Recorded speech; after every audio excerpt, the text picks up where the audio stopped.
ಬುರುಗಮಾಕಲಹಳ್ಳಿಯ ಆಂಜನೇಯ ದೇವಸ್ಥಾನಕ್ಕೆ ಹೋಗುತ್ತಿದ್ದ ತಾಯಿ ಮಗನಿಗೆ ಕಾದಿತ್ತು ಘೋರ ವಿಪತ್ತು. ಹೌದು, ದೈವದ ದರ್ಶನಕ್ಕೆಂದು ಭಕ್ತಿಯಿಂದ ಬೈಕ್ನಲ್ಲಿ ತೆರಳುತ್ತಿದ್ದ ಸವಾರರಿಗೆ ಮೃತ್ಯು ರೂಪಿಯಾಗಿ ಬಂದಿದೆ ಎಜಿಎಫ್ ಆಸ್ಪತ್ರೆಯ ಸ್ವಿಫ್ಟ್ ಕಾರ್. ನಡೆದಿದ್ದೇನು ಗೊತ್ತಾ? ಬುರುಗಮಾಕಲಹಳ್ಳಿಯ ಆಂಜನೇಯ ದೇವಸ್ಥಾನದ ಮುಂಭಾಗದಲ್ಲಿ ಎಜಿಎಫ್ ಆಸ್ಪತ್ರೆಯ ಸ್ವಿಫ್ಟ್ ಕಾರು ತಿರುಗುತ್ತಿದ್ದ ವೇಳೆ ಅತಿ ವೇಗವಾಗಿ ಬಂದ ಬೈಕ್ ನೇರವಾಗಿ ಕಾರಿಗೆ ಡಿಕ್ಕಿ ಹೊಡೆದಿದೆ. ಈ ಭೀಕರ ಡಿಕ್ಕಿಯ ರಭಸಕ್ಕೆ ಬೈಕ್ ಚಾಲಕ ಕಿಶನ್ ಯಾದವ್ ಹಾಗೂ ಅವರ ತಾಯಿ ಗಾಯತ್ರಮ್ಮ ಅವರಿಗೆ ತೀವ್ರ ಗಾಯಗಳಾಗಿದ್ದು, ಕಾರಿನ ಮುಂಭಾಗ ಕೂಡ ಸಂಪೂರ್ಣವಾಗಿ ಜಖಂಗೊಂಡಿದೆ.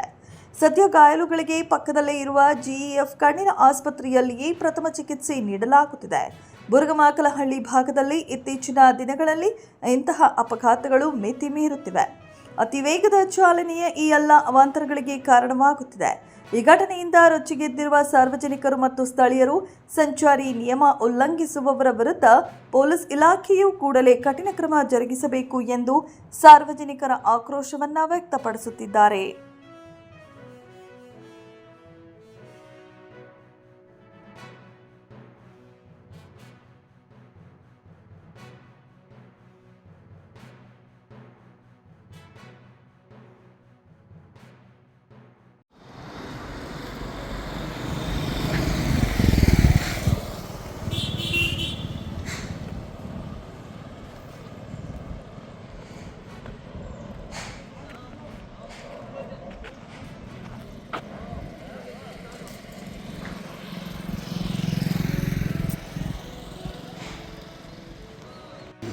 ಕನ್ನಡದಲ್ಲಿ ಹೇಳಿ.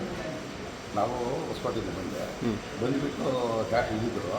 ಇದ್ದ ತಕ್ಷಣ ನಾನು ಸುಮ್ಮನೆ ರೋಡಿಂದ ಆ ಕಡೆ ಹೋಗಿಲ್ಲ, ನಮ್ಮ ರೋಡಲ್ಲೇ ಇದೆ. ನಾನು ಅಲ್ಲಿ ನೋಡ್ತೀನಿ, ಹಿಂಗೆ ಅಂದ ತಕ್ಷಣ ಆ ಕಡೆ ಸ್ಪೀಡಾಗಿ ಬಂದು ಹೊಡೆದ್ಬಿಟ್ಟು ಆ ದೂರ ಹೋಗಿಬಿಟ್ಟು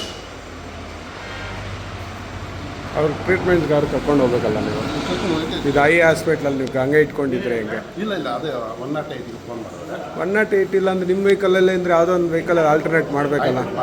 1 hour ಆಗಿದೆಯಂತೆ ಆಗ್ಬಿಟ್ಟು. ನಾನು ಬಂದೆ ಅರ್ಧ ಗಂಟೆ ಆಯ್ತಿಲ್ಲ. ಅವ್ರಿಗೆ ಚಿಕಿತ್ಸೆ ಕೊಡಿಸ್ಬೇಕಲ್ಲ, ಬೇರೆ ಕಡೆ ಕರ್ಕೊಂಡು ಹೋಗ್ಬಿಟ್ಟು. ನಿಮ್ದು ಐ ಹಾಸ್ಪಿಟ್ಲಲ್ಲಿ ಇಟ್ಕೊಂಡಿದ್ರೆ ಹೆಂಗೆ ಅವ್ರಿಗೆ ನೀವು?